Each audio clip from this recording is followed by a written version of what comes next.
Hey everyone, it is late at night and I am Norman. I saw a video that inspired me, so I'm going to try my take on it. Tonight we're going to do about 5 minutes of useless watch facts.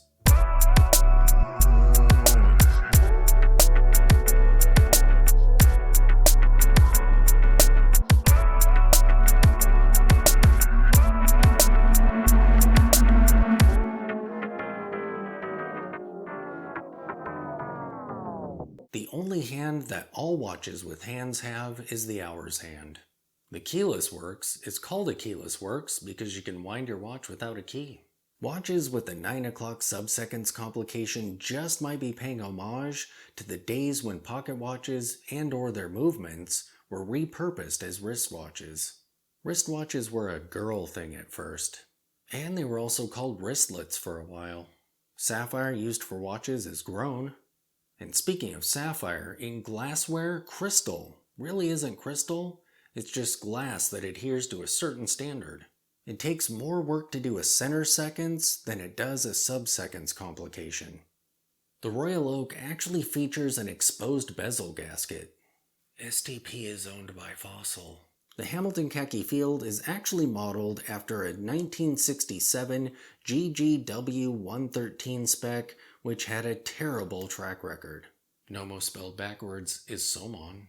Speaking of backwards, Enicar spelled backward is Racine, and that's done on purpose because the family name was already trademarked, so they just flipped it around.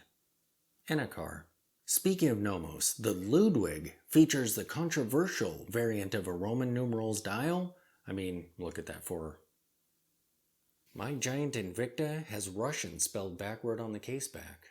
When a mechanical movement is underpowered, it actually runs fast. My the One watches don't take one or even two. These take 3 batteries. The tuning fork in a Space View can actually go bad.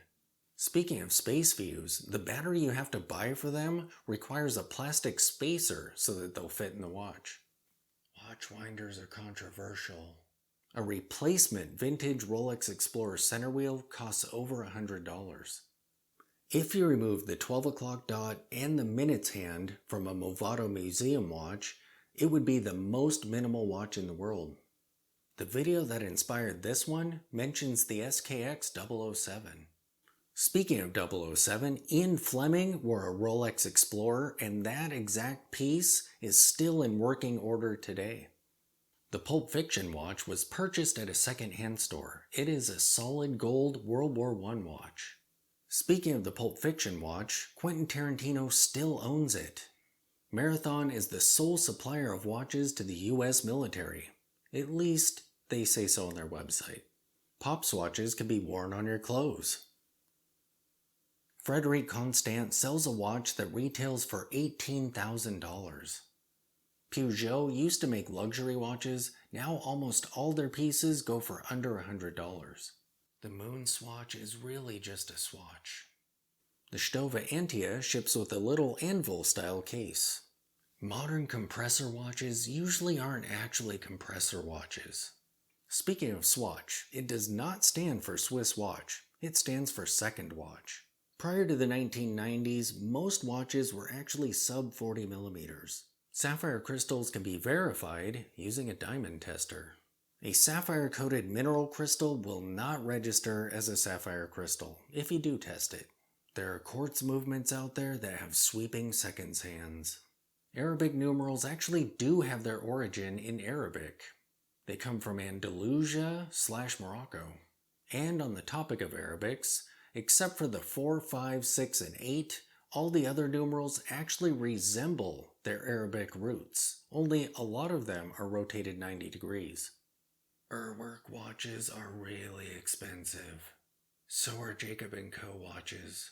The balance wheel replaces the pendulum of yore. Swiss made is controversial. Joma Shop is legit. There are watches with a parking meter complication on them. The ring that separates the dial from the crystal is called the Rihat.